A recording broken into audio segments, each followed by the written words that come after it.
Now we will focus on the three lethal syndromes.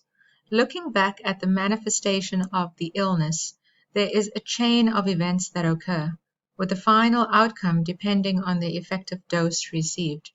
Now, the three lethal or deadly symptoms are those that affect the hemopoietic, the gastrointestinal, and the cerebrovascular systems.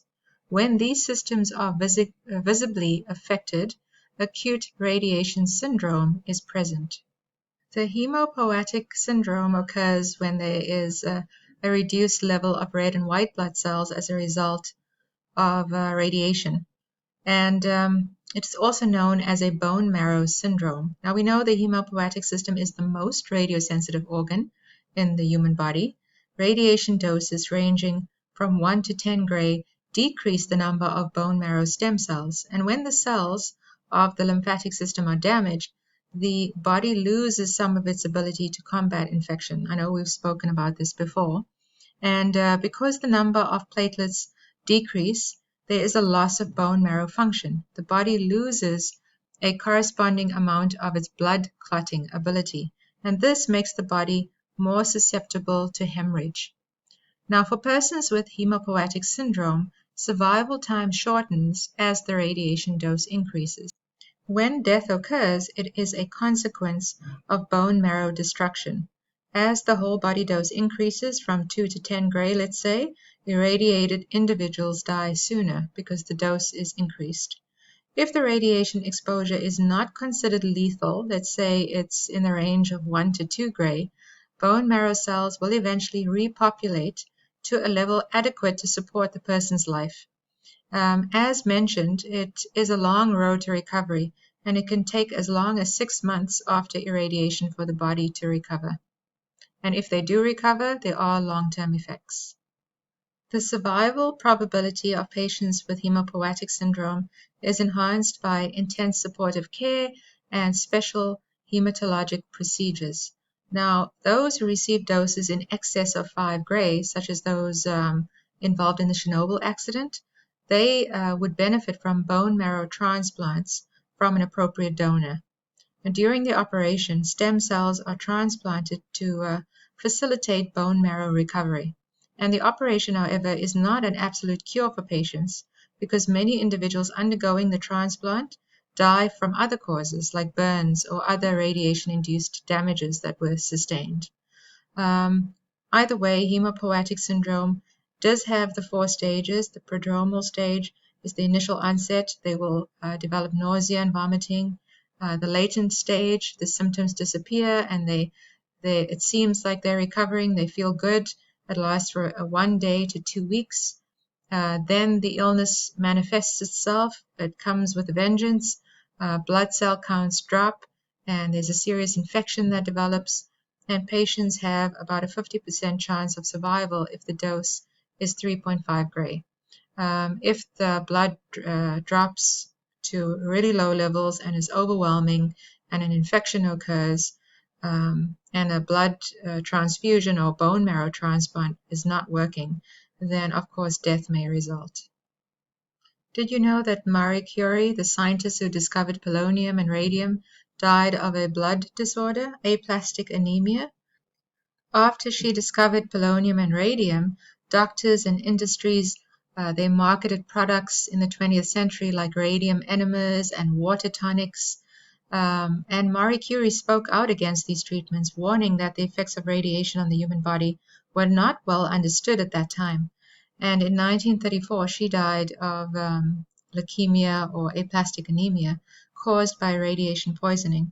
Her immune system basically failed. It failed, and it did not produce the blood cells in sufficient quantities. And so her body was subject to infection, and her bone marrow was pretty much destroyed by the time of her death. Now let's look at gastrointestinal syndrome. This appears at a threshold dose of approximately 6 gray and peaks after a dose of 10 gray.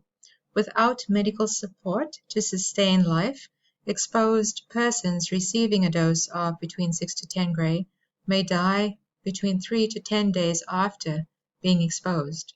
Even if medical support is provided, the exposed person will live only a few days longer. Now, Alexander Litvinenko most likely received a dose within this range. Survival time does not change with dose in this syndrome. A few hours after the dose required to cause the gastrointestinal syndrome has been received, the prodromal stage occurs, so it begins. Severe nausea and vomiting and diarrhea persist for as long as 24 hours, and this is followed by the latent period, which can last as long as 5 days. And during this time, the symptoms disappear.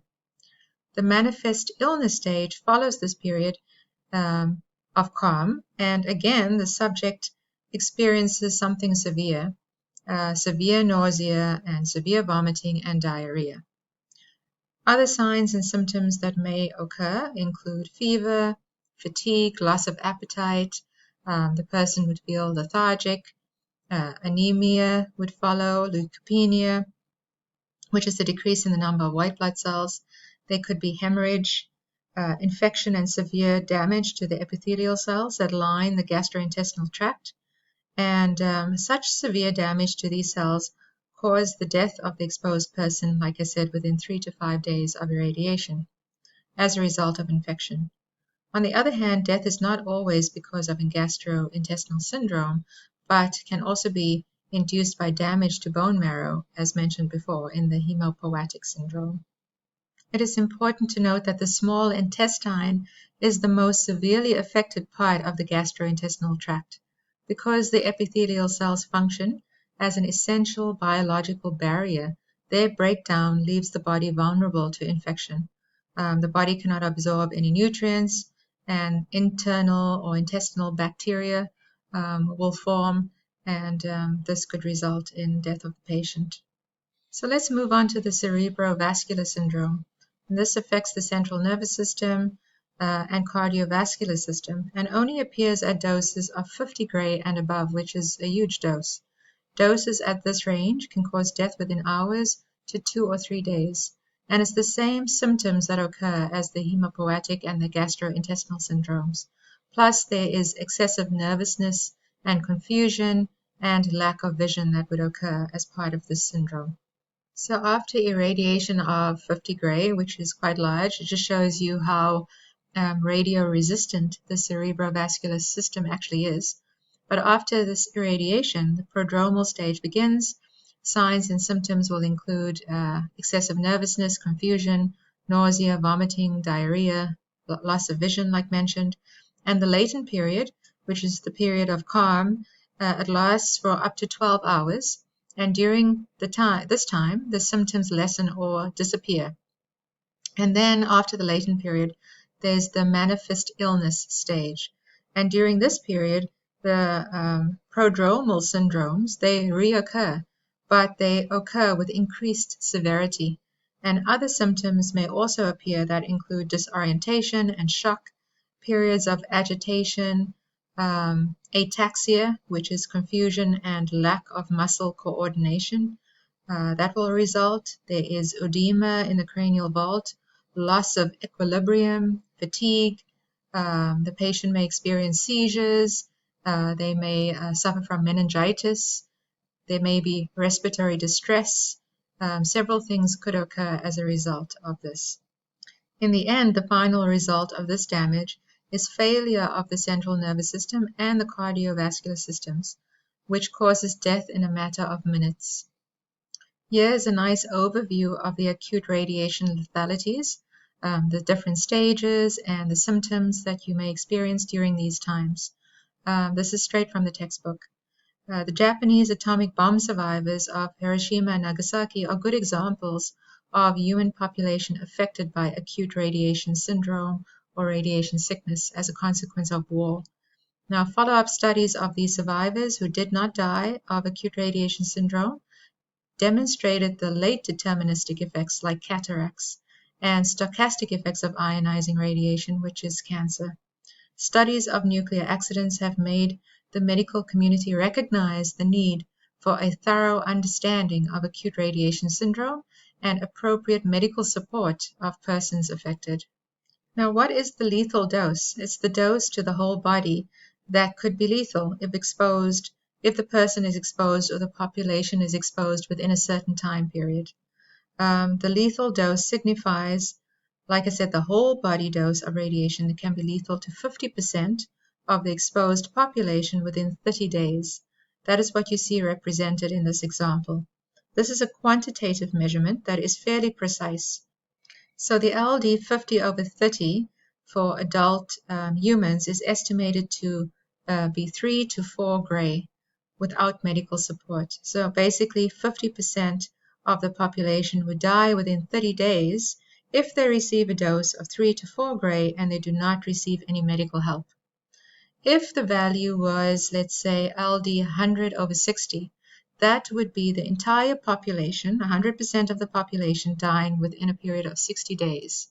Whatever value or measure is chosen, all this does is refer to the percentage of subjects who will die after a certain number of days.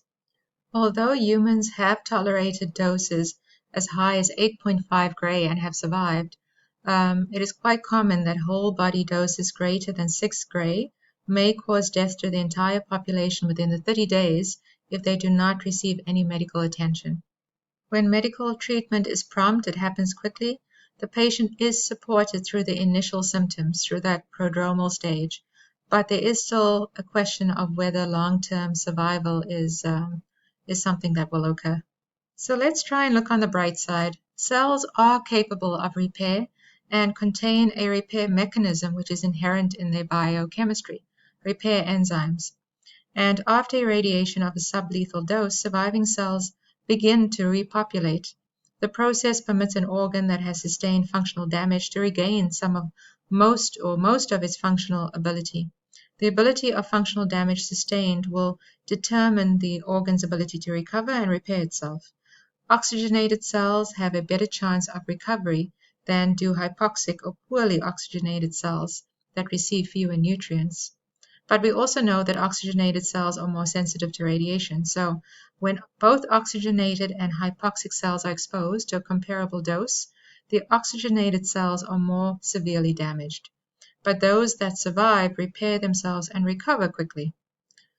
Ultimately, repair and recovery may be partial or it may be complete, depending on the types of the cell involved and the dose of radiation received. We know that blood cells are the most sensitive and is manufactured in bone marrow and constantly being produced. The lifespan of each individual type of blood cell differs, varying on average from a few hours to almost 120 days. Because this system is a cell regeneration system, the most pronounced effect of radiation on the system is a reduction in the number of cells and in the number of blood cells in the peripheral circulation.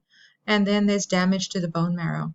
But if the lymphocytes receive a moderate dose of radiation of about 0.25 gray, then the lymphocyte count will decrease, but it will return to normal values within a few months.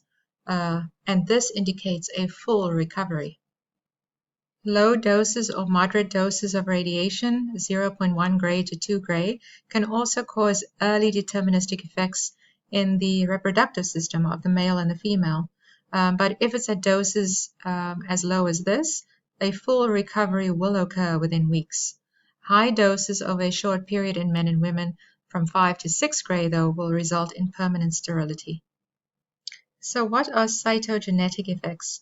Well, cytogenetics may be defined as the study of cell genetics with an emphasis on cell chromosomes.